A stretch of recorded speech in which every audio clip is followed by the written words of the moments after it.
that you came to party, baby, baby, baby, baby. Look like we gon' leave this party with somebody else's lady.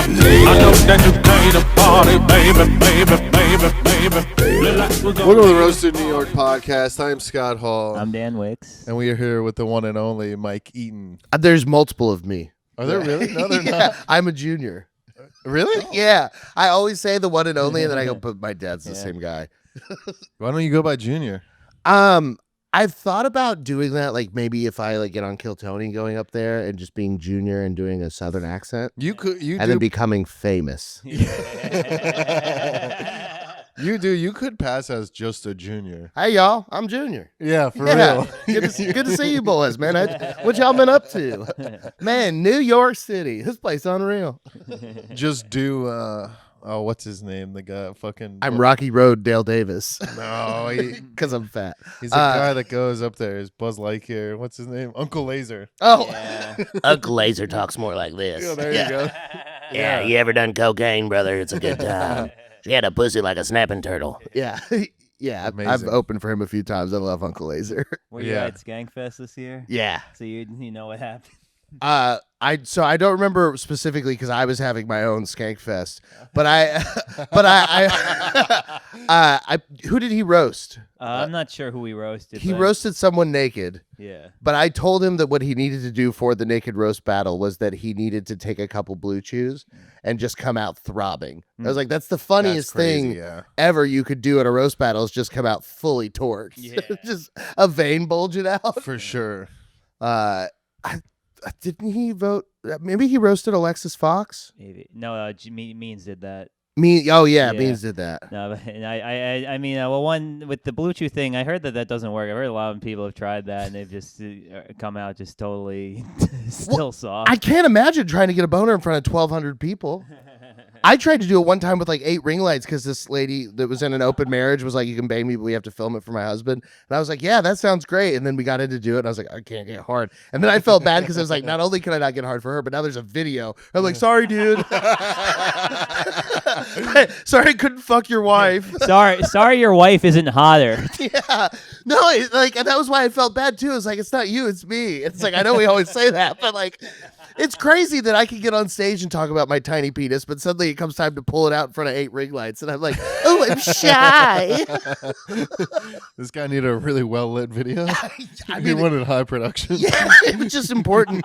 The thing is, I have a lot of curves, and so you need good lighting if you're going to see any entry. That's so funny. You know, there's a lot of shadows being cast. You saying Were you these, brought the ring lights? She was like, "What are you doing?" These are such a thing to explain on your carry-on. Yeah. That was my next. So were they yours or her ring lights? Her ring lights. So then she's fucked a lot of fat guys. I think it's. I was making a joke about the ring lights helping with seeing the insertion.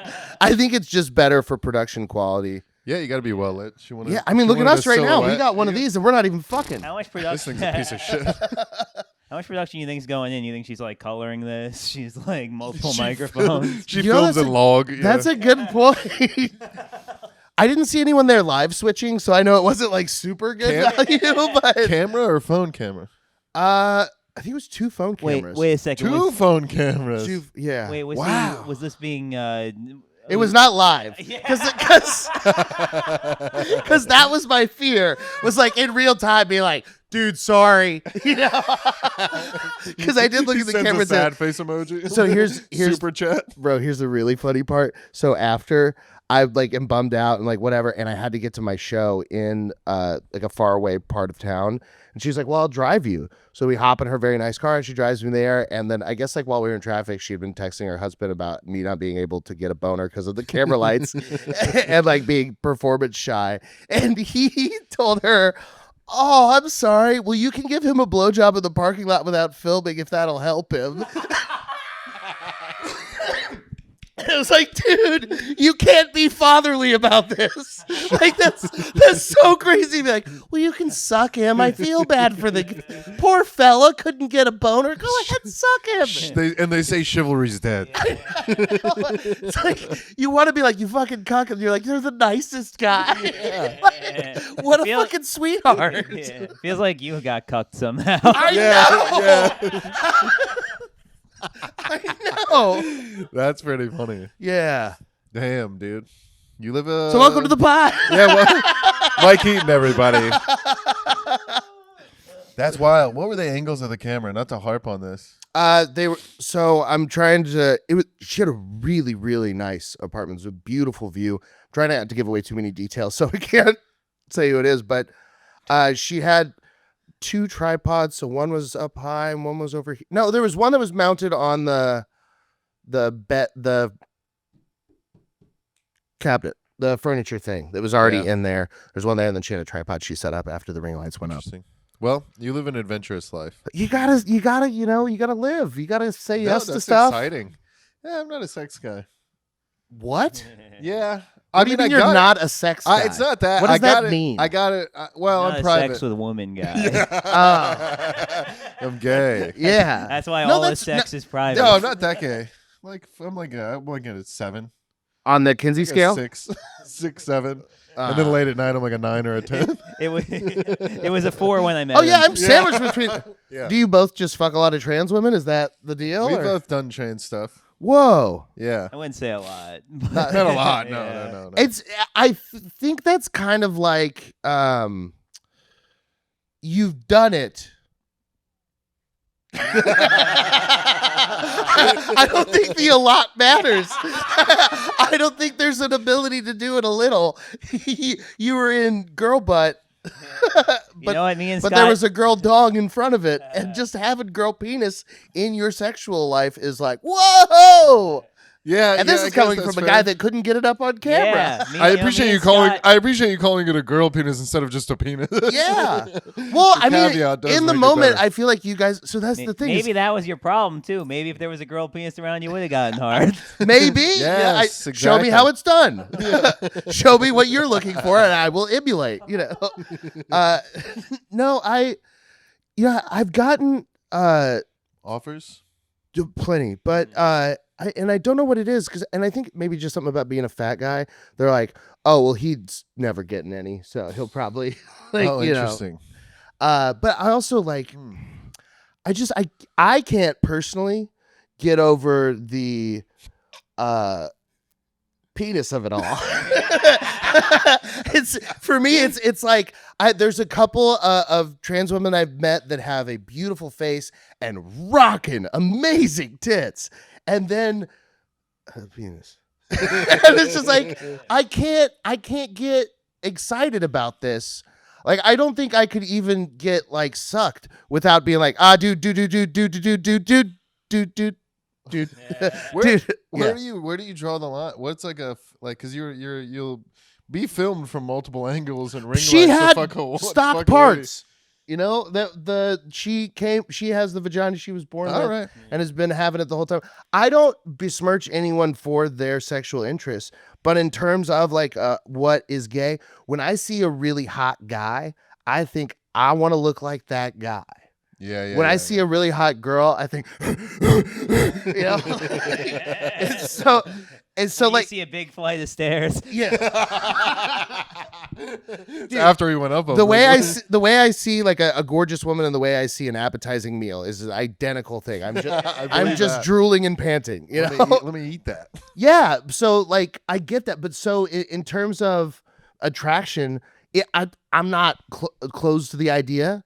Maybe they'll get better at the bone shaving surgery and they'll finally trick that's me. for sure. But I was talking to someone about this last night. I was talking to Steve about trans ladies and how like the song "Take a Walk on the Wild Side" is about that. Lola's about that. Whoa. And it's like these people were hooking up with trans before it was good.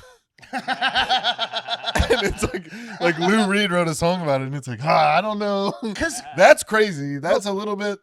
That to me is the wild side. I mean, absolutely, that's crazy because like OG Just a guy in a wig. pussy is like wild. Like that was OG pussy. Yeah, I mean, look at Christy Noem's husband. I mean, look at the way that guy did tits. crazy. That's what they used to be like. Yes, exactly. I made the same joke. Yeah, last night. Yeah. But I like the first male to female surgery was I think like the 20s, like 1920s. In Germany, right? Yeah, it was like a long time ago. So like they've been working on it. Look at Bottom the surgery? advancements that we've seen in tits, though. Yes, Just of course. think about how great they are now. I remember growing up, my aversion to fake tits was that they all had sad Jack in the Box style smiles under them because you had to get the fucking slips under there, and so they just go shunk funk, and that was how you got fake tits. And they all had bolt-on weirdos. But now they like go in through the ear and they fill it with unicorn fluff, and it's like they do go in through the armpit, but like it's so cool, and there's hardly any scarring, and like. The girls are like, some of them are still being goofballs and going way too big, but for the most part, like they're just accentuating. Yeah. Fake tits now are almost indiscernible from real ones. Yeah. We've got to be getting there with pussy, right? Like the aftermarket pussy's got to have like some cool add-ons that they're figuring out. We had a friend that got tricked. The girl didn't tell him till after. Whoa. And he didn't know either. And I was like, how could you not tell? And he if you don't know, it doesn't matter. If you didn't know, said he knew. Well, but he kept going. Yeah, I think he's like, "Oh, you've got a weird pussy." He was a gentleman. Yeah. I guess I fucked a girl on her period and not told her. Not told her. Yeah, she's like, "Why does it smell like pennies?" You go, "No reason." Don't look at the condom. He said that is when I'll wear a condom. He said it felt like the inside of a baseball mitt. That seems fine. Yeah, I guess. I'm remembering like Little League at the end of the game when your mitts all sweaty and you're like, it actually feels better being in there than out. Yeah, of course. Well, it's like the idea. Maybe we're getting too graphic. Is this supposed to be about something? No, yeah, this is a roast podcast. So it's just my therapist. All right, we can move on. My point wasn't about. So, Mike, how'd you come to be involved in the WRBL? Yeah, there we go. Yeah. Yeah. Oh man, you guys talking. I'll finish the rest of those thoughts in my head. I have to go to let me go to the bathroom. I'll be back. Yeah. Oh man. Yeah. The WRBL has been fun. It was originally me and Tom Goss, and then Tom stepped away from Roast Battle. And then it was just me, which didn't work because I have the executive functioning of a 5-year-old. And so now Charity Gregory has hopped on board, and she's making it so it actually is functioning. And thank God she's here, because this year we have 33 cities in the WRBL, which is unbelievable. It's all over the world. We've got all these different countries represented, which is so fucking cool. And like just the amount of excitement around it is so sick. Just seeing people all over the world that are like excited for Roast Battle. And it's kind of tripped me out because I mean, I don't want this to come off wrong, but like Roast Battle is gay. So and we're back. So what else is gay? Fucking trans women? Yeah, Mike, you piece of shit. No, you bigot. I mean gay in the 90s pejorative sense, not gay in the homosexual way. But I mean like Rebecca Trent from The Creek and the Cave once described Roast Battle to me as karaoke for comedy. And interesting. Boy, howdy, is that nail on the head. Because it is a really cool thing. But to see how much it's evolved and grown and then spread across the world, and it's become such a serious thing that it's now got like cities and affiliates and rankings and point systems, and like there's 49 cities in the world that have official Roast Battle League cities and chapters going on that are doing battles on like a monthly basis at the very least. Like that's so many people. And just seeing like that growth it has been really cool. So and it's also just wild to me that there's that much organization around a thing that's like, let's make fun of each other. Yeah. Like at its core, it's a thing that we all did growing up with people. And now it's like, let's, make it into a real thing. Yes. Yeah. You heard it here first. Roast Battle League is a very organized endeavor. Damn. I didn't send a blind guy across the country to oversleep a podcast he was supposed to do. Shout out Brandon Lott. Do you know Brandon? Have you seen Brandon perform? He has not seen me. I'll tell you. Mike Eaton, everybody. Is Brandon the guy? Blind one. I know he's blind. Well, there's, believe it or not, a few. Oh, wow. There's a really cool blind guy that got on Kill Tony that I met because I got to tell him my favorite term for blind people is C-tarded. I like that. And he liked it, so it might have been Brandon, but whoever this was a very cool guy. I feel like his name was Chris though, but Yeah, We no, call it was those guys Brandon. body retards. There's a mental retard and there's a body retard. he's a A C-tard, lot dude. of It's those so guys. funny. Retard's great also. But nah, Brandon's newly blind. He just Oh no, what Yeah, that happened? sucks. Glaucoma. Oh damn! One of the that real cases. sucks. Yeah, brother, I've been smoking all your medicine. My bad. Maybe if we would have left some for him. Oh man! So I learned one time that the reason that that weed helps with glaucoma is that when you smoke weed, it lowers the pressure inside of your eyes. And I learned this from a guy while I was getting my eyes tested. I bought like a Groupon to go and get glasses. I was bored, and I figured out you could buy Groupons for like teeth whitenings and teeth cleanings, and you could buy Groupons for oil You changes. have to Like, go with other people? no, Oh. no, you just buy like a discount from places that have no Okay. business. Yeah. And so like I was just buying all the things that I need instead of having healthcare. I was like, I'll go on Groupon. Preach. So I went to go get my eyes checked, and the guy was like, I mean, if you want for like 20 extra bucks, we can shoot this air across your eye that does like a 3D mapping of your eye, and we can do like a real thorough analysis of your ocular health. And I was like, fucking hook it up, dog. Yeah, That sounds yeah. cool as hell. And I was stoned off my ass because it's a appointment and I didn't want to deal with that. So I'm in there and they're shooting the air. And he told me all this, and I was like, "Oh man, that's really cool." And he's like, "So I would say you are never at risk for glaucoma. You have very low pressure in your eyeballs." And I was like, "Oh man." And he goes, "Did you just smoke?" And I go, "Like 30 minutes ago." It's like, bro, you can tell from inside my eyes. Yeah, that's crazy. That's so cool. Well, how's the Groupon doctor? I was fine. He said I was Okay. fat, so he's good at his job, you know. That or he saw my eye doctor. Speaking of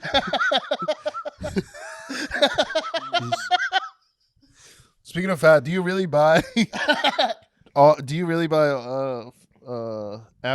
GLP? Oh yeah, so John made that joke last night. so that's a real thing I did. I did that from probably about November to February of 25 or 24 into 25. Where So do you that was find a year- guy to buy fake Ozempic from? The guy I was buying some of my other stuff from Heard. was just like, dude, I have Ozempic. And I was like, Bro. fucking bet. So I just had like the vial. So I got some needles off of Amazon. Yeah. And I have a whole joke that I do about it, which is fun. But it like the real thing is I got it, and then I just learned how to do it all on YouTube, and then I would just stab my stomach once a week in the kitchen and throw these needles away in the normal trash can. and then I lost like 70 pounds in like 6 months. And then at the end of it, what happened? I went. I've been off it for over a year, and I've gained most of the weight back. It sucks, but but the reason that I had to quit is I was in the green room at sunset, and I burped like one of those like kind of burps where you just blow it out into the ground and no one really noticed it happen. Yeah. And then the entire room smelled like sewage, and everyone was like, "What the fuck is that?" Yeah, I heard And I was about like, that. "Oh no, Yeah. I have swamp burps," and so I was just like, I was emitting odorous, just Yeah. like hate crimes out of my mouth more so than usual, and it was just like, Multiple hate crimes. yeah, it was so bad. So I stopped doing it, and kind of the thing is, I saw how quickly like hunger rebounded and the way that it changes, because the way all of those things work is it just suppresses your appetite. So you're just never hungry. And like I have such a love of food that even when I was on Ozempic, like I'd still order big giant meals and Yeah, just of eat little course. bites of everything. And sometimes I'd be like, well, I'm not hungry anymore, but I want to keep eating it. It's Yeah, really yeah, good. I'm not eating 'cause I'm hungry. And it's like, yeah, I would never eat it because I was hungry. Yeah, Like, what are you yeah, talking? yeah. Why are you eating? What are you poor? You know? Like, so Why aren't you eating this way? yeah. So like that was kind of like an eye opener for me to realize how emotional my relationship was with food. Yeah. But then getting off of them, it was like the hunger comes back tenfold. And then it's so weird to be ravenously hungry for no reason. Like to just Yeah. wake up and be like, I could consume 600 pancakes. Wow.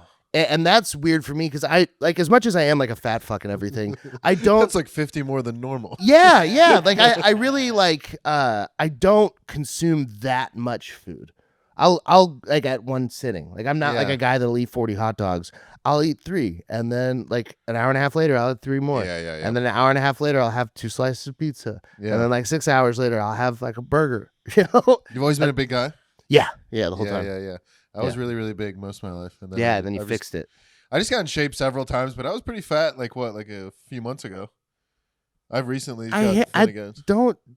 Ish. My culture is not your costume. I don't want to. I don't want to hear. I was fat. Scott was fat. I was When I fat. met Scott, he was fat, and we would call him fat all the time. I think I did a lot, possibly more than anyone, to make Scott be not fat right now. That's true. Good. He definitely was calling me a fat drunk.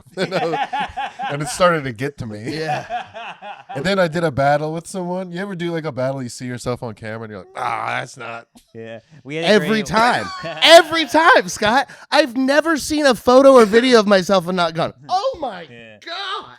Well, one We year. had a great one in Brooklyn. We were doing a show. We had Scott battling this guy Ethan Filler. who was, That's like, the one very that got. big and That's the fat one and where I gross. look at it and I'm like, And ugh. the three judges were all like talking about like they were all talking about the jokes and stuff. And then I get the mic like, all right, I just want to point out for a second, Scott is also fat. Yeah.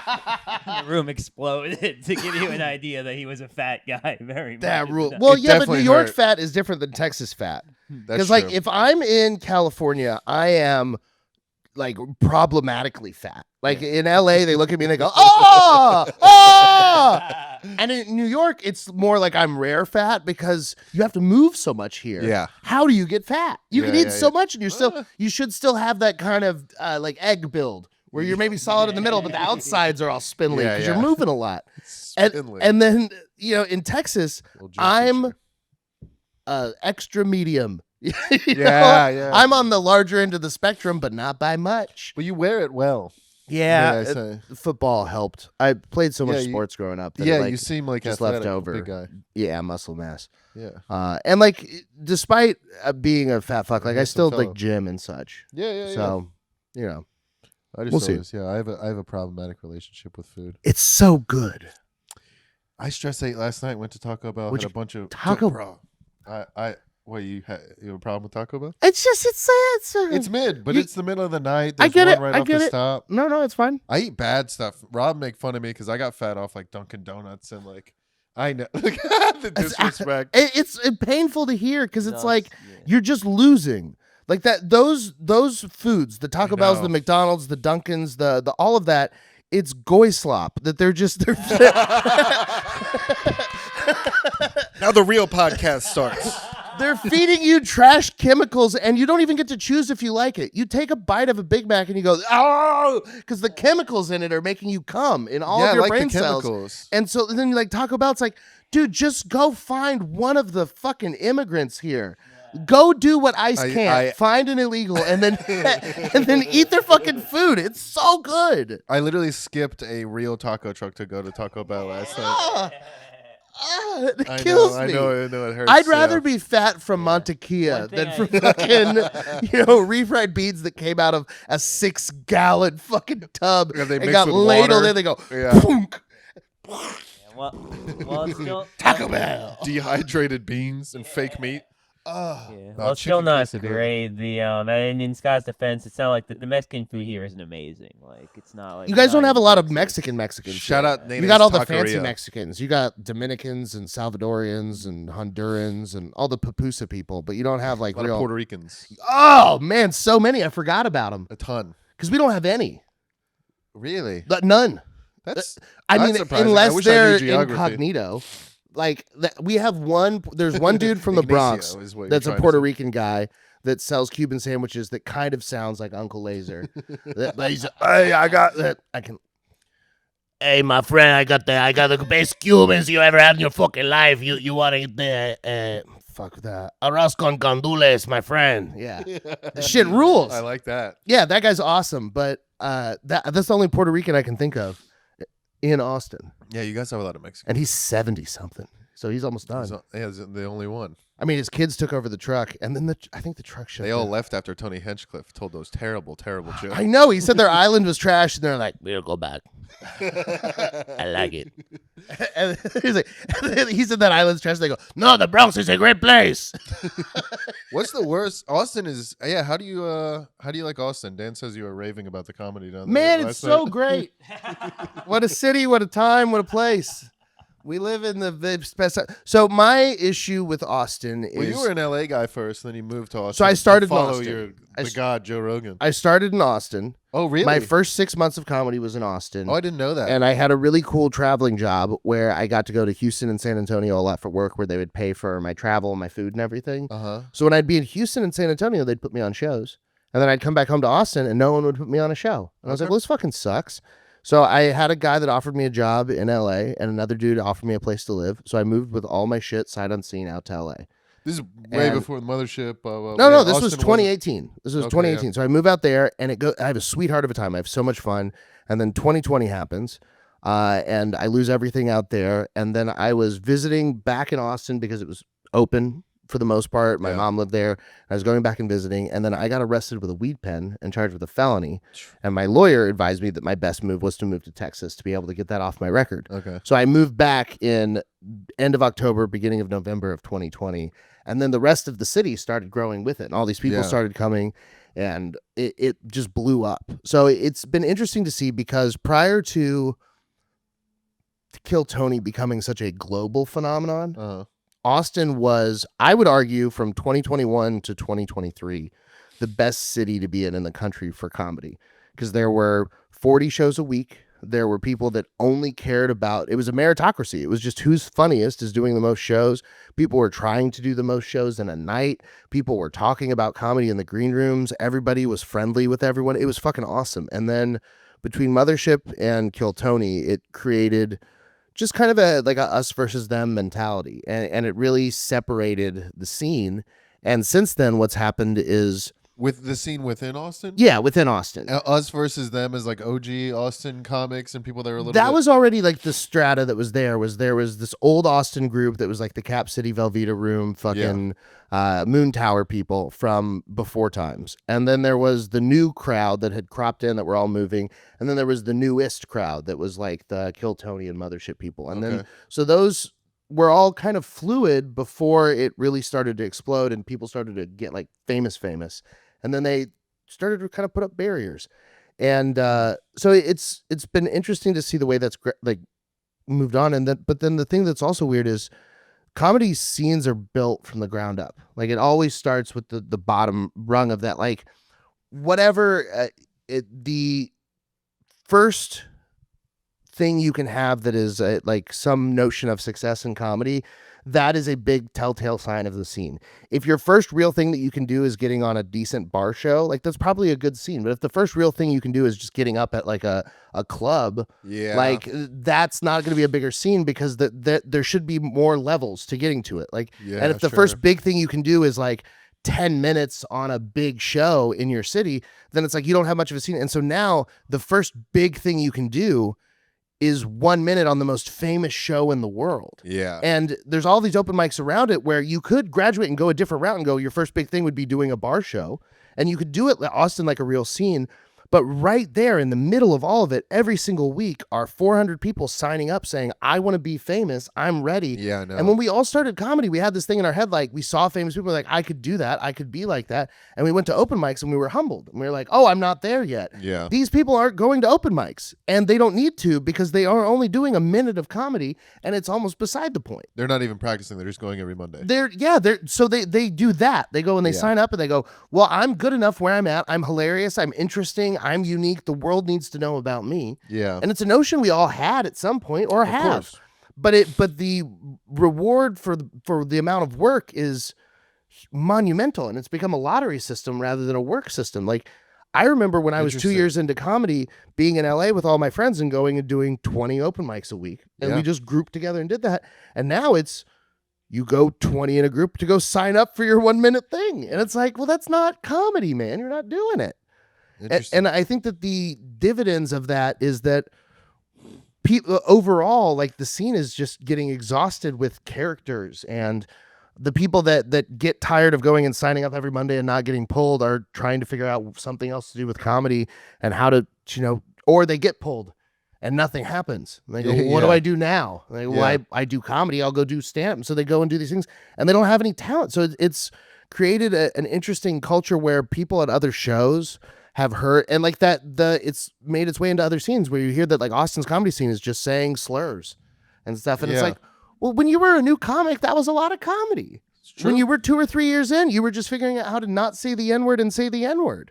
and I was like, well, how can I get away with it but not say it? And that was all of the beginning of comedy, and that's all they are, because they're all brand new people. And so it's skewed the public perception of what stand-up is. So then someone like me, I'm not by any means an amazing stand-up comedian, but I'm good, and I'm almost 8 years in, and I know how to do just about everything there is to do stand-up wise. So when I go into a room, if I pull out my banger jokes, they're gonna kill. I've worked on them. So when I go into a room like that and then come and pull it out, it's like, oh shit, like you see it happen, and it's like, yeah, guys, that's the stand-up. That's what most of this should be. Yeah. And you can go to Mothership and you can see shows full of killers, but it's a $40 ticket and a 2-drink minimum, and the cheapest drink is $8. And so you go on a date and your date's $150 before you've even left the club. Yeah. And so like that's a great experience, but it is just like in the economy of things, you used to be able to go and pay $20 for 2 tickets and buy 2 fucking $5 wells that were huge and get hammered at a bar and see great comedians. And so it's just changed. And so that's what I talk about with people that know comedy about. That's what's going on in Austin. The middle's kind of dissipating. Yeah, because there's no incentive for it. Yeah. If you look at like your idea of a stand-up comedian, it's like you're supposed to eventually be touring and doing stand-up and building your hour and then putting out your hour and then making a new hour and giving your fans stuff. And like in terms of going from an open mic to a host to a feature to a headliner, there's not anybody that's going from host to feature coming out of Austin that's not doing it on their own through a social media following or through Kill Tony. And it's just because the clubs aren't national chains and aren't promoting, like, you see the winners of FPIA, Cap Cities contest, like those people, Liz Splat and JJ Curry, and like those people are getting dividends from it. But you know, it's just it's tough to see the upward mobility outside of Kill Tony in the city, and I think that's damaging for a city that wants to pride itself on being like a comedy contender. You know. Mm-hmm. What a well thought out answer from a comic from Austin. I thought you were going to be like, I was just full of faggots. That's what I meant. I do remember. So last time, I don't know if it was the last time we were here, but one time when you were in New York, you did my bar show, and you got here, and you went downstairs, and the guy was on stage doing a Shane Gillis joke, and you told me that you were thinking like, okay, cool, it's not just Austin, it happens here too. And then the guy goes, so I'm from Austin. That did happen. That did happen exactly like that. I really was like, oh, thank God Austin's not cooked. They're stealing jokes up here too. And he goes, so I'm from Austin. Like, fuck! We're everywhere. It's a disease. That really was such a very analytical breakdown of like what's going on, and I definitely agree with that. I wonder if you think that the bar, because of the comedy boom, because social media and everyone's just like cranking out stand-up clips, and honestly, like the example I always use is the Masked Singer. It's like, how is that a popular show? And it's like, oh yeah, most of the people that exist are dumb, and they just want to see a celebrity thing and a famous thing, and like all just jam together. And it's like, do you think comedy, the bar of what is good, has been lowered massively? While the boom is coming up, people are getting exposed to people who are just like you go to a lot of these viral clips are people doing a joke for the first time because it's topical, and they're like, I need to try it at a mic and put it online. Yeah. And it goes viral, but the joke is bad. Yes. It's objectively bad. It just happens to hit a topic that's good, and it's like, or a viral even. It's just like the first thought bullshit. So I think that there's multiple things happening at once. I think one, the internet is a lie. I am a big advocate of dead internet theory. I think that most interactions on the internet are created by bots and are just algorithms that are just feeding current events. It's much easier to get everybody wrapped up and just to keep barraging us with a bunch of crazy shit going on and jokes about it and memes about it and videos about it. And then like that stuff gets pushed. The crowd work stuff gets pushed because of every comedy audience, a vast majority of them have something inside of them, whether they recognize it or not, that says, I want to or think I could do that. For sure. That's most crowds. So in a crowd work clip where they get to be a part of it, that's really exercising that fantasy to its highest level. And so like everybody has that thing, like their dream, like, what if they showed up to the comedy show and the comedian goes, "Oh yeah," they goes, "Your mother," and they go, "Oh my God, this guy's the greatest." And they put him on, "Get up here, you're the best." Yeah. Like it's just Well, this so dumb. we live in a fame culture now too. So that's one side of things that's happening. Another interesting thing that's happening is cringe culture, which is you watch stuff and you go like, this is so bad, I have to send this to my friends to be like, look how bad this is. And it's the same thing that fueled Howard Stern and that fueled like his Tard Pack. And then that, Kill Tony has kind of amplified this, where there's if you listen to the old episodes of it, like I remember signing up and hearing it and being haunted by it, because Tony would go, "Who wants to see comedians do good?" And they'd cheer, and he goes, "Now who likes to see them bomb?" And they would go, they wanted blood, and so they want to see you fail. And there's that piece of culture now that's like people are putting up these comedians and they're like, look how fucking bad this is. And so they get 60,000 followers online because they're fucking absolute lolcows. And then they go and do a show, and everyone's like, "This is fucking nightmare." But it also explains like why like some of the hater stuff is so popular, like anything like Red Bar, like I'm a big Red Bar boy. Those get tons of views. And like when I did the Mothership My Battled page, that full show, Tony judging got like 200,000 views, and then there was a 12-minute video essay from was the Elephant Graveyard, but I think it was American Redact. Oh yeah, American Redact, just saying called Tony Hinchcliffe bombs at the Mothership, 300,000 views. I mean, and it's stuff like that is that culture of the hate culture is another piece of it. But there are some things that give me hope. Like Story Wars blowing up as a podcast gives me hope, because that is a genuinely funny, good concept. And like seeing that do well, and like that Joke World poll, seeing how well Joke World is doing, just as a function of stand-up, and him being interested in and being so in depth with all the different things going on in stand-up and podcasting. Shout out Joke World. He's doing a festival that Roast Battle's gonna be a part of. Oh, that's sick. So like the whole thing with it is there's some hope pieces. Joe DeRosa's special did extremely well. I really liked his special. God, it's incredible, and it's smart. It's sardonic. It's dark and brutal and hilarious. Yeah, and I read a piece recently that when he cut to the audience members, none of them were laughing. Yeah. On purpose. He was like, "Don't ever cut to anybody laughing." And he does it during the parts where you are watching and there's tension, because he knows how to build it. And it's that thing that you see some comedians strive towards, where they're trying to be more interesting than funny, but he always has a point. And when you're so engrossed, it always pays off with a laugh. And it was such a great special. I remember watching it thinking like, and this is just me jerking myself off, where I'm like, I'm smart, so I got it, but most people aren't going to be smart enough. And then everybody fucking loved it. I was like, good. Yeah. There's some good things happening, and there's smart people still liking smart comedy. Yeah, and I think that's definitely, in my opinion, the arc is kind of like, there was the boom, everything was bad, Bert Kreischer was on top. And then I think now most people are kind of, they've seen so much. Do it, dude. Do it. Nah. I'll keep yapping. But so many people have seen comedy's become.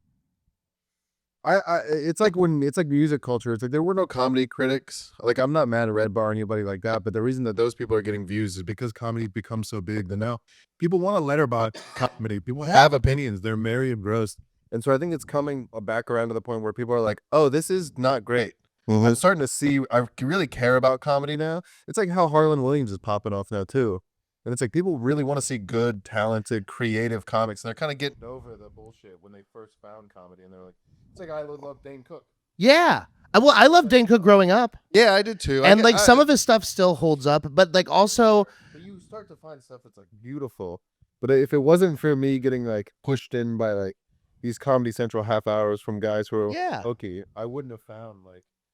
I don't know. I don't think your taste develops. I mean, it's the same reason that like kids that love Baby Shark as a song as a little kid are going to find better music when they grow up. But I mean, like all the different art forms, they have that arc they go through. I was talking to a magician buddy of mine, and he was explaining that like the way that magic has evolved in the public eye, it's now reaching its knock-knock joke era, where like there's some stuff where like you can the highest level of magic that most people are familiar with is like the equivalent of a knock-knock joke. But there are magicians out there that are doing brilliant stand-up level fucking jokes, but as comedy. And so like when normal people see that, they're blown away. So like social media has like really accelerated that curve. I think comedy trails behind music. And because like music, it's so much easier to define a genre. It's easier to develop taste. If you like a band, it's easier to find a band like them. Whereas when you like a comedian, to have someone suggest a comedian like them, they have to be extremely well versed in the breadth of comedy to be able to find that and have that. So we've started to accelerate where you can develop tastes and you can develop styles, and that's always been the case. But it used to be kind of like a cool nerd thing, like people that like fucking weird jazz vinyls. They like have this, eccentric taste, and it was a point of pride, and comedy was kind of in that way. Yep. And comedy was supposed to be fucking losers and nerds and Jews in coffee shops going, well, I don't like things. And everyone going, we like that he doesn't like things. Yeah. And that was comedy. And now there's fucking Matt Rife's so fucking hot and he's smart and like you can talk all the shit you want, but he's so witty and he's quick off the cuff and he's beautiful. And so it's just like, wait, fuck, why is that guy? And like there's always been the handsome ones, but it's just things are so different now. So I think like there is some hope in that more people are being able to develop taste because they have more things that are accessible to them. And like the things that do encourage me are that on the bad clips that blow up, there's a lot of negative comments. Unless they're cowards and they turn the comments off, bad comedians are for the first time forced to face, hey, you fucking suck all day long. Just, how much joy it brings me to see a comedian that I hate post a stand-up clip and see just random like, XQZ 84,000, kill yourself. Yes! Yes! I love the gift source. Just like someone. Oh, yeah. I guess, bro. Yeah, it's like, this one with Jonah Hill. Oh, man. Those are the best. It's incredible. I appreciate your positive attitude towards comedy and everything. I definitely, I don't know, it's inspiring me. I'm a black folk. I love being negative. Wait, So to hear someone be so positive about it is definitely the direction I'm trying to go in. So it's excited. It's cool to hear someone so excited about comedy and optimistic. well, you can be negative about a lot of stuff because it's important to recognize the problems. Sure. And it's important to listen to the negative parts and be like, I fucking hate that. But at the same time, when you hate something, you got to find the stuff you love too. Because like I still love stand-up so much. And like I still love roast battle so much. I have been torturing myself since last night because I forgot one of my rebuttals. And I've just been replaying the battle from last night over and over in my head, just like, man, if the room had been more full, man, if I hadn't had flight delays, like all this stuff. And it's just like, because obsessing about how much I wanted to have done better. And like, that's because I still care. And like, I care because it's fucking awesome. And when it goes well, it's the coolest thing in the world. Yeah. So like all of the things you can do to make stuff better, it's like, you got to have that. What was the rebuttal you missed? You battled John and Joda last night. I battled John and Use it Joda at some point though. I don't know that I'm gonna ever have an opportunity to use it in the way that I wanted to. So he's Italian and Indian, which is a unique combination for sure. And I had a joke where it was more a tag than a rebuttal, but I created a new slur just for him. And I was like, this is such a, I knew he was going to bring up Austin using slurs and saying stuff. And I wanted to say back, like, yes, and I brought from Austin a new slur just for you. You're an Indian Italian, so you're a guinea. And it was like, that would have been so good. And I forgot it. I got hyped up in the moment and was trying to think of something genuine and there to say back to it. And John does this incredible thing where he stays funny by going so long. And and the delivery of it with how funny it is, it's so joke dense for so long that you're like, God, I want to reply. Shut up. Stop talking. I'm trying to do comedy too. And so it's, but like that puzzle will never be solved. The battle's over. It's done. And so now it's on to I got to battle Dan in 10 days. And so, like there's a new thing to do and it's a new one to write. And I'm excited because that's going to be at the mothership and I can say the slurs there. Which slurs? I was gonna say you can say retard here. No one's They do, but that's the thing too about Austin. That like this is one thing I feel like such a grumpy old man. Like get off my lawn about it. But it's like I do dark comedy and I do fucked up jokes, but I've worked really hard to make them palatable. Yeah. And my whole thing is the juxtaposition of I'm a very likable looking Teletubby. I have a high pitched kind of squealy voice, but I say horrible, terrible things, and I look like a chef. Just visibly, I have chef tattoos, I have chef face, I have chef body, and then and then I say these things, and you're like, wait, is he retarded or a genius? And that's the whole thing, and So I worked so hard on figuring that out over these 8 years, and then these guys come out and go, "What if retards were fags?" And you're like, no.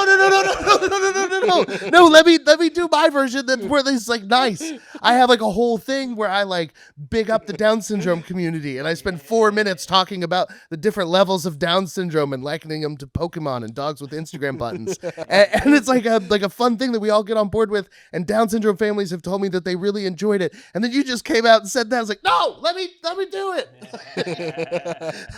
Don't just say it. You got to say it for a reason. I'm excited, man. You did it. You were. I'm excited to watch your guys' battle once that's up. But you really did amazing last night. Me and Dan were talking about it before. I think you won. I let the guy vote. I let the audience member vote for me. But I do think I thought you were going to win. I thought that was going to be the only vote for John. I thought you won pretty handily, to be honest. I mean, like the win-loss thing has never. Yeah, so that part is. Yeah, the win-loss thing is. I get like some of my like male ego in the way, and I'm like, I want to win, Yeah, but course. like truly, the only thing I'm upset about last night is I forgot that. Yeah. I don't care about anything else. It was the same thing that happened when I lost to Eric at the Cellar. Is I forgot to say because there's every battle has the stock joke like. If you're here, or thanks for being here, and if you're not here, you would be. And I was like, well, Eric can be here because banks are closed on Sundays. And it was just a fun Jew throwaway, and I just forgot it and was very excited about it and forgot it. And so after the battle, after I lost, I wasn't mad about anything. It's like, I forgot to say that. And that's what I get upset about in Roast Battle. And I think that's the thing a lot of people miss is it's not about winning. Yeah. It's not ever about winning. It's about doing your best. Yeah. It's about doing the funniest thing you can, saying the funniest thing you can, being in the moment, and crushing as hard as you can because it's a two-person thing. All these people want to go out there and fucking smoke them 5-0, and it's like, that's a cool way to be like, look how big my dick is. But like, it feels so much better when it's 5 amazing jokes and 5 amazing jokes and 5 amazing rebuttals and it's just everyone's punching. It's like a dance. That's way cooler, and everybody loves that way more. Yeah, we're talking about when we had Sarah on here how like when I do this, I'm competing against my last battle. Basically. Yeah. I mean, like one of the most played sports clips of all time is Don Fry and that Japanese guy because they're both just wailing on each other's faces. And they're not blocking. It's like, that's what we want to see. That's everybody fucking that watches UFC and stuff. We want to see you guys just beat the shit out of each other and then one of you die. And that's what Roast Battle is. Like, you got to go up there and just hurl it until you're empty. Yeah. And that's so much. Oh, man. Everyone loves a great battle. I'm getting Speaking hyped up. Yeah, we're going to put some inspirational music behind your speeches.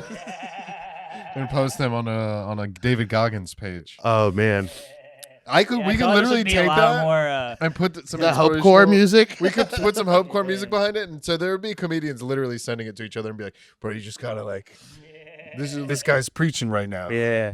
I thought this podcast was going to be a lot more drugs and sex, and a lot less positivity. Started off pretty hot. We can go back. It started off hot.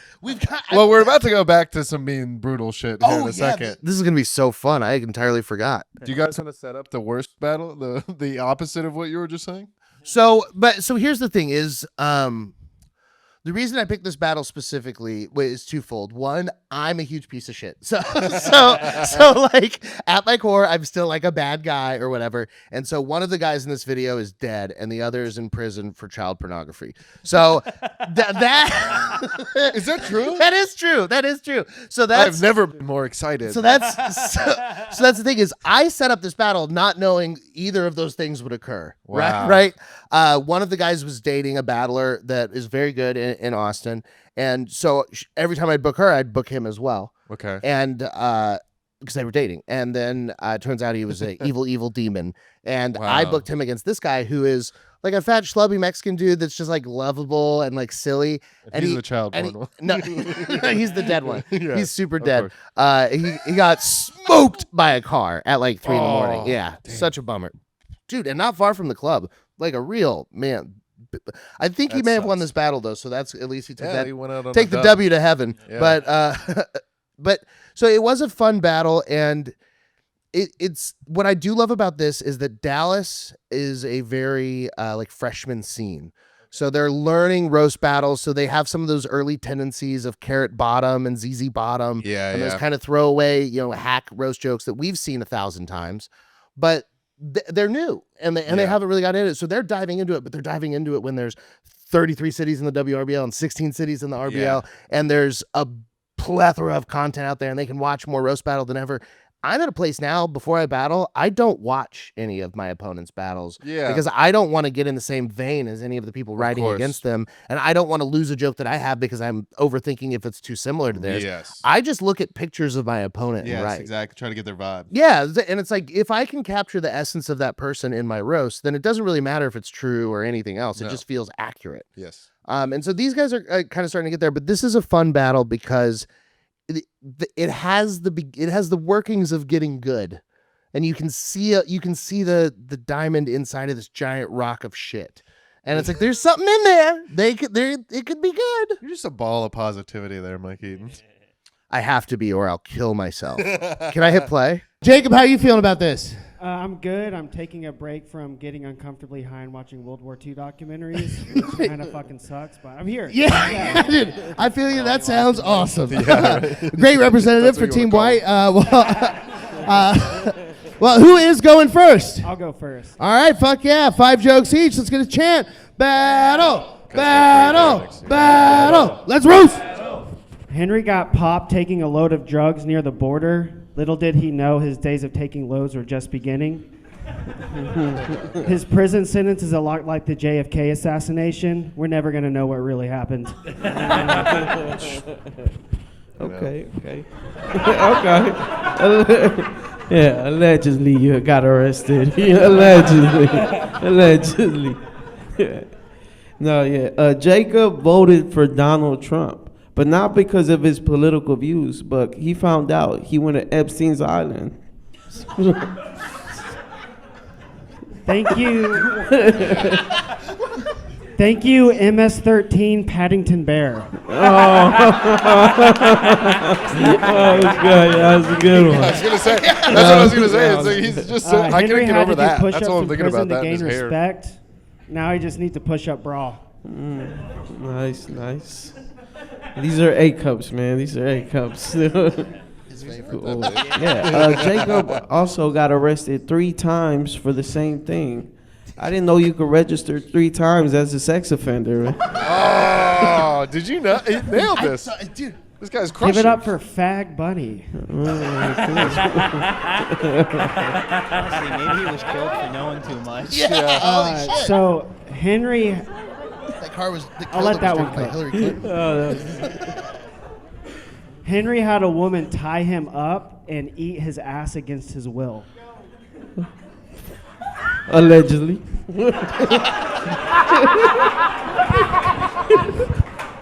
He didn't get me too'd, he got yo también. Oh my God. Thank you, man. Yeah, that was great. Give it up for your dirty laundry basket right here. Oh, yeah. Oh, yeah. No, I found out he was racist recently, you know.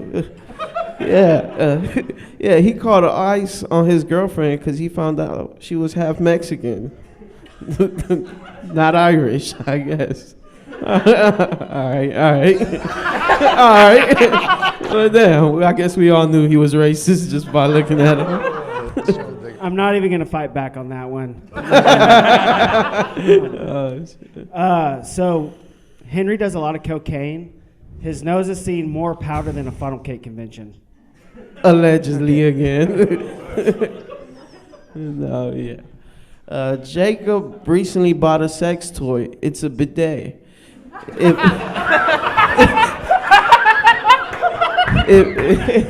It makes sense because he had to figure out his sexuality by kissing a man. Like, I've seen gay porn straighter than this man right here. You watch gay porn? I thought I recognized you. I'm like, is that Jacob? Is that Jacob? For the record, I told them no face. They got you on 4K, my boy. Yeah. I try to wear a face mask like in the Bonnie Blue videos. It's whatever. You have to be on the internet to get that one. That's fine. Henry is overweight and has a gambling addiction, which is crazy because the only thing he can afford to lose is a few pounds. Fat jokes. Thank you, man. That's worse than Thank you. No, yeah. Jacob recently told me Hitler was the coolest.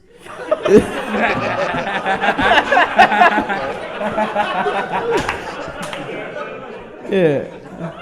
Yeah, and I figured, because they got a lot in common. They're both failed artists, and then Hitler only had one testicle. Jacob has no balls, man. It's just a huge dick. I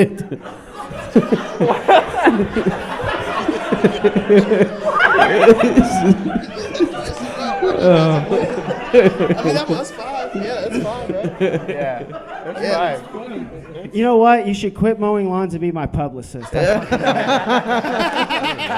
Oh, that was 5, right? 5. Yeah, that was 5. Give it up for these guys.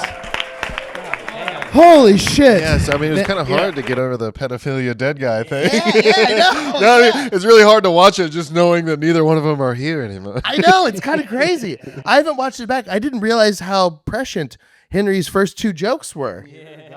Yeah. Retro. I wonder if he was sweating, like in his head. He was like, "Oh no, this guy's got me figured out." Yeah, I didn't know you could register 3 times as a sex offender. I mean, Yeah. yeah, it really is like shows the desperation for stage time that a literal pedophile is signing up for roast battles. Yes. For real. Dude, if he gets out, he's got to do it again. If he survives prison, that would be unbelievable. I know someone he can battle. And a fair fight. On next week's podcast. Yeah. Oh, we can host it at the comedy shop. Yeah. I love Special it, dude. roast battle event. Damn. I love that you're up to date on the comedy shop. Pretty cool, right? I wanted to have some deep cuts for the Very- weekly listeners. Yeah, very exciting. Yeah, that was, I don't know. You were right about the diamond in the rough though. Some of that, like some of Henry, Yeah. some of his premises were like the setups are great. Yeah, I'm excited to see how he develops. For sure. Damn. I forgot for half a second. I forgot he's I know, fucking dude. dead. I do. I know. I think he has a killer closer. A real killer. So he was very funny. I liked booking him because he's a funny guy. He takes the jokes so well, where he has such an affability to him that when Jacob makes a good joke, because Jacob's first 3 jokes were pretty good jokes. They were pretty good roast jokes. Yeah. They're 6 out of 10s. His last 2, 1 out of 10 at best. They fucking sucked asshole. But the first few were good. And Henry makes you laugh at him going, "Oh, shucks." You know? We have a couple battlers like that. That like there's I mean, it's like you said, it doesn't matter about winning or losing. There are people like JJ last night who's like, I don't even know what his record is, but I know when I see him, it's gonna be a great battle. Yeah. Because he's amazing, and it's always the comebacks. It's always like he always has great battles with people just because he's so funny on stage. Devin's the same way.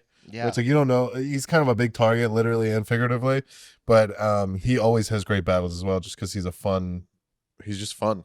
Yeah, I mean, one of the battles that's coming out today on the main roast battle channel is DeHerm versus Mike Bergeron Jr. from Chicago, and 2 things happened about that battle. One, the battle was amazing, very fun on both parts. They did great, Yeah. but also after the battle, because DeHerm won in overtime.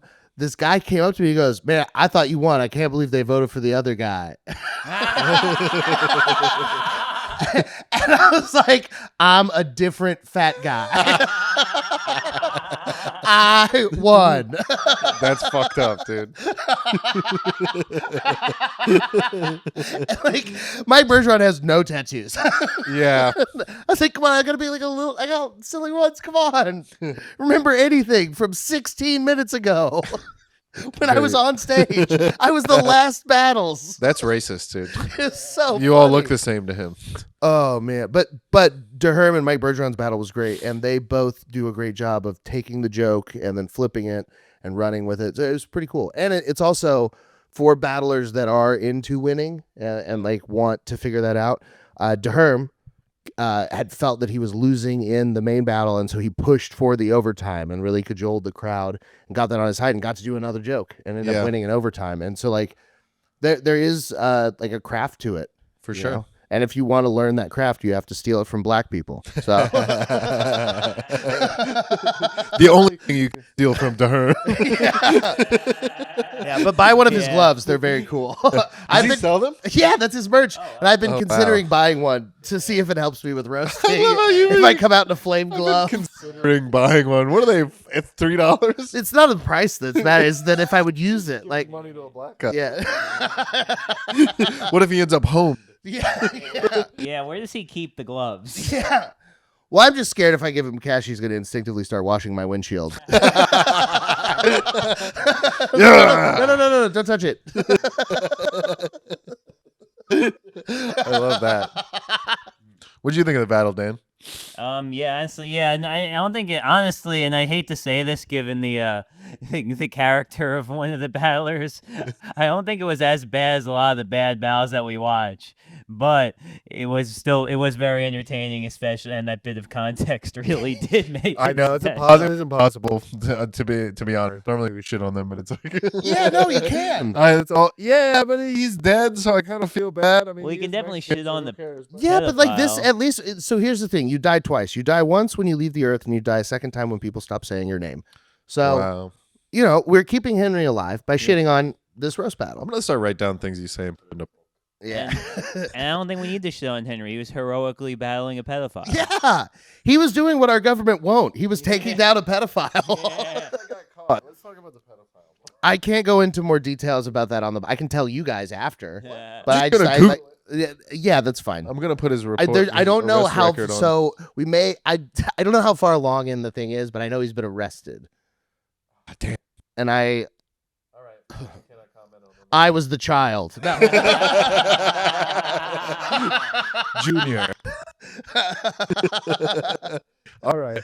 So this was recent development. Yeah. Yeah. I mean, this battle was last year. Damn, we gotta. That's so exciting. Yeah. Breaking news. Yeah, we gotta rush to get this one edited. Yeah, for real. Maybe we'll drop it in August. We can do this, and then I'll put up whatever body cam YouTube documentary they make. Oh man, that's gonna be Where awesome. it's like woman discovers husband's terrible secret. yeah. I mean, it was her boyfriend's terrible secret. Yeah. 29th, 2025. A roast battle comedian. Yeah. Well, I mean, yeah, man. I know. Well, all right, we don't have to get into it, but Yeah, it is crazy though. you guys do it.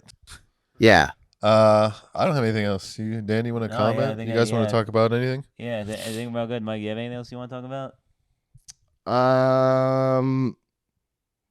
I wanna. Yeah, we don't have to. I like the Subway. Yeah, I was gonna say, Oh give my us your God. top 5 All right. pizzas. Ooh man, top 5 pizzas. Cooked, uncooked. So number 1, I'm gonna have to go DiGiorno. Yeah, that's some me shit. No, John's and Bleecker is my favorite here, but I've had a few other yeah. people that have told me I need to try some other stuff.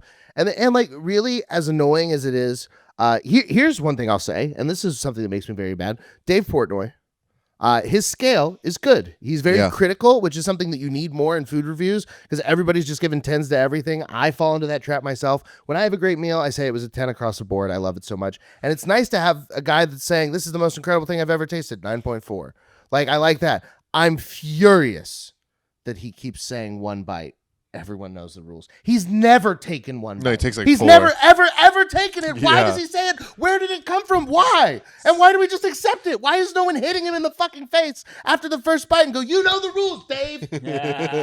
Everyone knows the rules. 1 bite. You're taking 74 bites. You've been caught by the rage bait. Sorry, I'm in Food rage bait. He knows what he's doing. He's got an army of people like you, mad, watching, giving him the views. And that's when I remember that I have an IQ of 67. Yeah, And I'm I'm a just like 67. Yeah, I'm a fucking idiot, dude. That's me when I'm on my 9th video watching someone like fucking hot glue like a flip flop to a frisbee, and I'm like, What is this going to be? It's a 5-minute crafts. I know it's never anything, but I'm like, Do you know how many times I've watched someone painstakingly restore a vintage French desktop arcade game that like moves balls around with air pumps for 17 minutes? They'll be like, get the rust off. Yeah. Wait, I have to see it when it works. I've been watching for so long, I have to see them finish. Yeah. I watched a guy peel an egg with tweezers because he was trying not to break the membrane. I know exactly. And he what was you a mean. quarter of the way through when I showed up, and I was like, oh, surely this won't take long. And an hour and a half later, I'm like, Finish! Live on TikTok, right? Yeah. Yeah, I Yeah. get it. I'm Sending I- that guy I- galaxies. I had to some get rid of roses. the app because they're too good at the algorithm. Really? You don't have the TikTok app? It defeats my monkey brain every time. I get in there and I go Yeah. I'll be in there for an I just hour. start tripping out the entire time. I get locked in, and it reminds me of that Louis C.K. joke when he's like, "What's your dog just watching you watch TV?" And you're just sitting there. It's like, that doesn't have no idea what the fuck you're doing. Because I will sit like that. I'll go to edit, and I'll turn around and like put my feet up on my weight bench and just kind of, I'll be like, let me grab something. Like, let me grab a headshot from someone on Instagram. The second I open Instagram, I forgot completely what I was doing. Yeah. And then I'll be on like 4 different apps. And then an hour later, I'm like, what did I even open my phone for? Dude, I did so good for so long not having boobs and butts in my Instagram algorithm. Oh yeah, Forever it was just food and weird quirky people and people with disabilities and people with mental disabilities and it was the stuff I loved. Yeah. And then I swear to God, they started doing AI Down syndrome OnlyFans models. Yes, I've seen that. So those happened at the same time as a few really hot women food influencers. Oh. And so they both started to invade my spaces. And I'll tell you what, when I see a big giant fat butt, I go, that's awesome. And then it scrolls up and I see their Down syndrome face and I go, no. And so like I freak out. It's the final boss of Butterface. But it's just so that's like a problem. And so I like the butt, so I'd click it and I'd watch it, and then the face reveal, I'd go, no. And then I'd go, all right, get out of here, go to food. And I'd look at food, and then it would just be a girl with food right by her tits and be like, whoa, because I like those too. Yeah. And now the boobs and butts have taken over my entire fucking algorithm. Yeah. And it's so fucking horny, and I have to go and reset it all the time by clicking the only not boob or butt thing on the thing and going through. know. But God, they're insidious. They just I- want us horny. I never thought I'd be a boobs and butt guy. And then I started working out again. I got in the fitness stuff. Then I got some fitness girls. Dude, And I was like, I like a girl with tattoos. He's like a little strong. yeah. And then now I'm like so down the red. It's like just like Rhea Ripley, like AI things. and they shit. find I'm like, fuck. and they know because we're all horny for something. Yeah. What is your algorithm? Just math. Just Dan liking numbers. No, it's Just all Thomas the take engine with even tits. worse. It's all Pokemon. Yeah. Look at this sexy Vaporeon. Look, Dan, you can fuck it. Do you know the Vaporeon fuck lore? I don't. All right, never mind then. There's I think it's from 4chan or one of those like crazy parts. But Vaporeon, there's a whole thing about it being the perfect fuck Pokemon and creating its own moisture and stuff. And, Oh my god. and yeah, there's a whole like really deep, intensely thought out like thing about fucking Vaporeon. I was hoping that was Sorry, something you buddy. knew about. Yeah. You're on this trip by If yourself. you had to fuck a Pokemon. Oh, a trans chick doesn't seem so gross now, does it?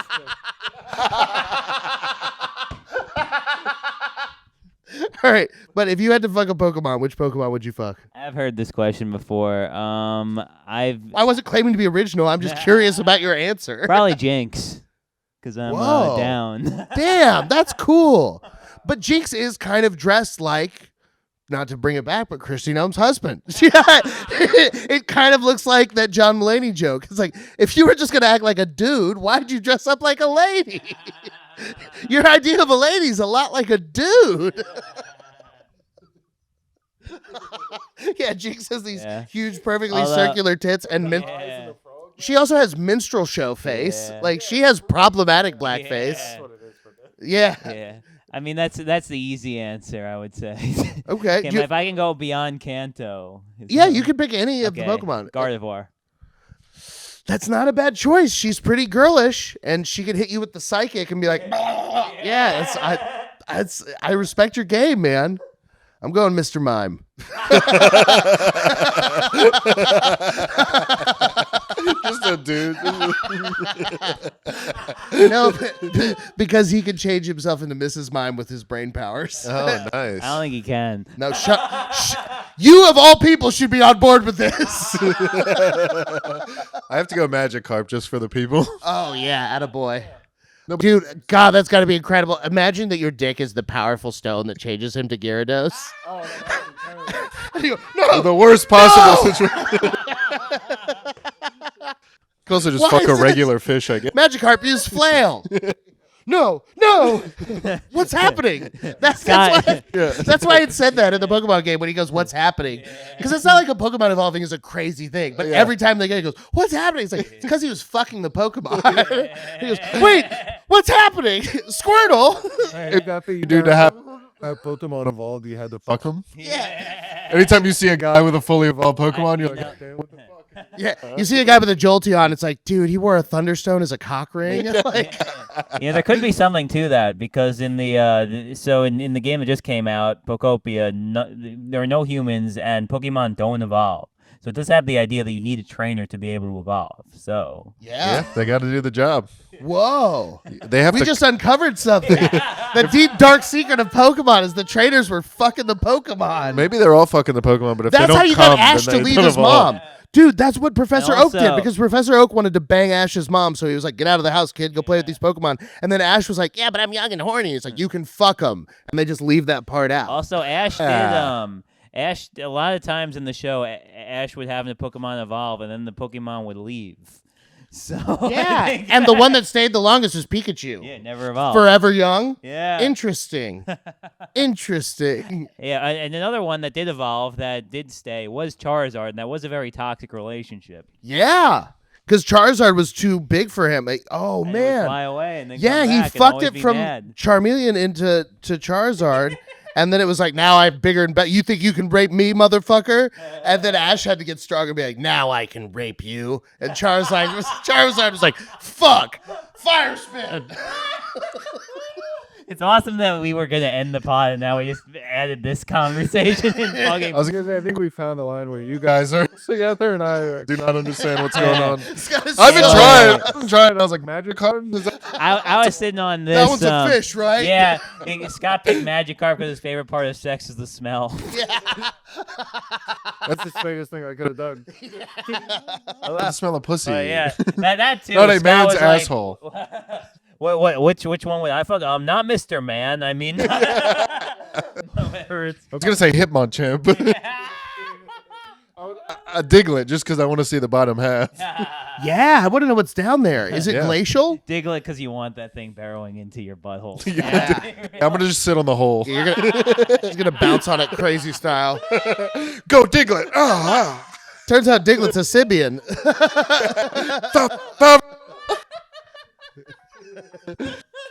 All right. Do you want to do plugs? Do you want to do plugs? Yeah, Speaking today's of plug, plugs, Yeah.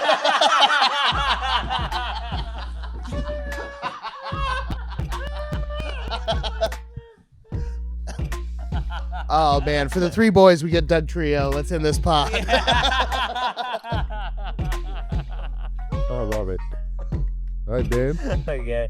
Yeah, again, I mean, yeah, me and Mike will be battling in the mothership in about a week. This certainly won't be out by then. I'm also going to be doing a gig on the at a brewery in Gainesville, Texas, I believe it is, for the esteemed Ron Herron. Oh, wow. No way. Of Heron Entertainment? That's incredible. Holy shit. He sued the state of New York for like workers' comp stuff. Yeah, there's a bunch of public records about Ron Herron, of Ron Herron Entertainment. Look him up. He's a terrible human being. But I'm glad that he's still doing. When will this come out? Maybe 3 weeks. Me, I think 3 weeks. September, October. All right, All right, Dan. Learn that. Come see me at the Joke World Festival in what's that? St. Pete's? Yeah, at Coastal Creative in August, and check out Cut and Fat, best podcast besides this one. You'll love it. It's me and a hot lady, so you can look at a hot lady and you can listen to me talk. So pretty good. Pretty good. 34.com, Grove 34 Productions. We're putting out a short film with Daniel J. KFN. Tomorrow, Whoa, we have Dan Soder doing one One of the voices for the main bad guy in it. So incredible. that should be out in a couple months. We're going to shop it around festivals. And then we're doing a monthly here. I'll be hosting on the 17th. I don't know if this will be out by then, but Grove34.com, you'll see stuff. Is there Rule 34 of Grove 34? Yeah, it's me sitting on a Diglett. Let's go.